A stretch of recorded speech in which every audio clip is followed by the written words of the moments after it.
Kaisa ng Mandog, Davao City ang mga advokasya ng mga tumakbong senador sa ilalim ng PDP laban na inendorso ni dating Pangulong Rodrigo Duterte. Isa rito ang tuluyang pagsugpo sa komunistang teroristang grupong CPP-NPA-NDF na minsan ang namerwisyo sa naturang lugar. Si Christine Lebico magbabalita. Taong 2017, inatake ng komunistang teroristang grupong CPP-NPA-NDF ang Lapanday Foods Corporation na isang kilalang kumpanya sa produksyon at pag-export ng mga agricultural product na matatagpuan sa Barangay Mandog, Davao City. Ang mga umataking armadong rebelde umabot sa humigit kumulang 80. Nasa tinatayang 2 bilyong piso ang halaga ng perwisyong idinulot ng pagsalakay ng NPA sa 3 negosyo ng LFC, kabilang ang box plant sa Barangay Mandog, plastic plant sa Bunawan at isang sakahan sa Kalinan.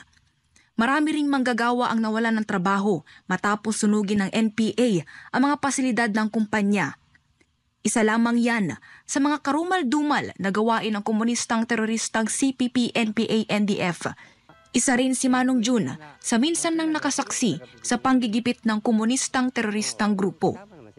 Maghingi sila kung anong pagkain at may kunting pira. Wala pa nangyari sa amin, pero yun lang narinig kami sa iba na pinapatay. So kato nga in year 2017 katong panghitabo sa unsa sa Lapanday Corporation nga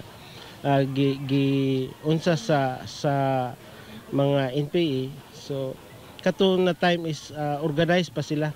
So time nga katong nisulod na ang kuan ni Tatay Digong nga pagkontrolar o panikusgan jud ang kuan nga mahimong peaceful ang diri sa dakbayan sa Davao. So bagaman kinakaharap ng bansa ang malalaking issue sa pamahalaan sa kasulukuyan, nananatili pa ring umanong isang seryosong usapin ang insurhensya, isang banta na hindi dapat baliwalain ni numan.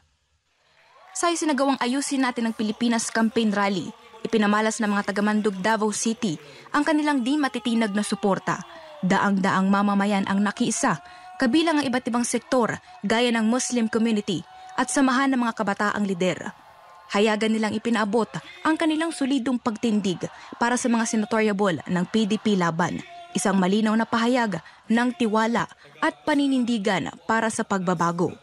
They have the capabilities rather to perform their duties well and of course to serve our Filipino people, and I believe in the future generation na this administration, no, kung sila lahat ang manalo, sila lahat straight, the Philippines will progress and it will continue to progress over time. Bilang isang kilalang tagapagsulong ng kampanya kontra insurhensya, buong tapang ding ipinaabot ng mga taga-Mandog, Davao City ang kanilang solidong suporta kay senatorial candidate Pastor Apollo C. Quiboloy. Naniniwala sila na tulad ni Pastor, kinakailangan ng bansa ang mga lider na may matibay na paninindigan para tuluyang durugin ang mga rebelde. Kung atong tan-aon, siguro moingon tang sa kabukiran wala. Pero kuyaw na karon ang unsa sa unsa. Ang organizing nila is na sa ubos. Kung atong makita, imong tan-aon na siya karon. Mismo sa kongreso nato ha, nagplano na pud na sila karon nga moabot sa Senado. So, kung kita siguro nga mga yanong lungsuranon, kita mga Pilipino, nga adunay dako kayong panglantaw sa atong mga anak, sa atong mga apo sa umabot. Musugot ba tag ingon ana? Gusto ba ka nga mobalik ang ingon atong klaseng mga insurgensiya sa ato mga community? Siguro murag di na pud. Ang mga taga-Mandog, Davao City nga ay nagpahayag na ng kanilang buong suporta sa mga tumatakbong senador sa ilalim ng PDP laban na iniendorso ni dating Pangulong Duterte.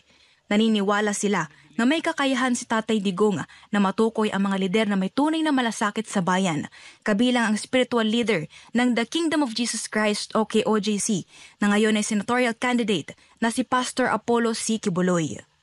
Vote straight not only because it is Duterte's lineup, but as far as we know, mao lang gining mga tawhana ang makahatag sa tuwa og tinuod nga kaugmaon sa mga kabataan og sa mga katawhan sa tibok Pilipinas, especially the senatoriables nato, no. And of course, I would like to especially mention Pastor Apollo Quiboloy, tungod kay na sila ang mga sincero nga mga tao gani nakita nato sa mga pangitabo karon previously and karon nga katong mga tao nga gahimo og mga mas tarong sa ato ang katilingban mo ay gina-persecute kay mo ni ang dili nila kayang buhaton sa mga tao.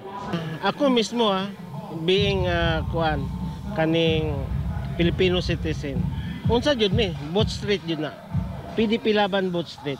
I believe si Pastor Quiboloy, since we've witnessed his works, lalo na sa mga tauhan niya, 'di ba, sa KOJC, we know naman that he is compassionate sa mga people, and I believe entering into politics, he will bring a great impact. Of course, he is leading the people not just by his own, but by the strength of God, because we believe that God is guiding also Pastor to help the people to rise, and of course our country, the Philippines.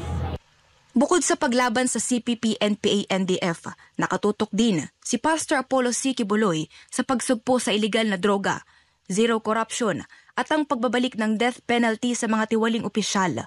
Kabilang din sa kanyang plataporma ang pangangalaga sa kalikasan, kalusugan at pagsulong ng religious freedom.